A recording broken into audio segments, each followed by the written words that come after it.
जयंतराव हे अत्यंत सुसंस्कृत संस्कारी नेते आहेत असं त्यांचं मत आहे आणि तुम्ही दाखवता वारंवार.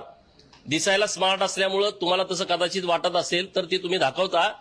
तर ते जर खरेच सुसंस्कृत आणि संस्कारी असतील तर अत्यंत प्रतिकूल परिस्थितीमध्ये सातत्यानं दुष्काळ पडणाऱ्या तालुक्यातल्या लोकांनी गळ्यातलं कानातलं किडूक मिडूक विकून, शेरडं करडं मेंढरं गुरं मसरं विकून किंवा शेतातलं जे धान्य उत्पादन होत आहे, बाजरी असेल, मका असेल, गहू असेल, काही असेल, असं विकून सभासदाची फी भरलेली आहे.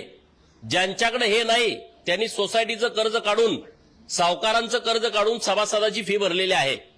आणि जर तुम्ही सुसंस्कृत असाल तर हजारो कोटी रुपयाचा, कारण 250 एकर जमीन आहे, कारखान्याची इमारत आहे, कारखान्याच्या मशिनरी आहेत, गोडाऊन आहेत आणि स्टाफला राहणाऱ्या सगळ्या क्वार्टर्स आहेत. तर एवढी मोठी प्रॉपर्टी 40 कोटीमध्ये घशात घातलेली आहे. तुम्ही जर सुसंस्कृत आणि संस्कारी असाल तर तात्काळ हा कारखाना सभासदांच्या नावावर करून द्याल. तुम्हाला 1 रुपया कुणी देणार नाही, कारण त्यांचे सहकारी आहेत, विशाल पाटील खासदार आहेत. त्यांनी वसंतदादा शेतकरी सहकारी साखर कारखाना दत्त अॅग्रो इंडियाला भाड्यानं दिलाय.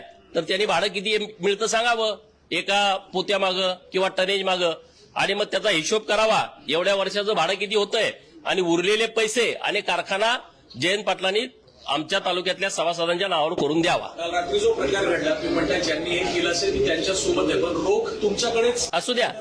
त्यांचा कोणाचा रोग कोणाकडे असेल त्याचा मला फरक पडत नाही.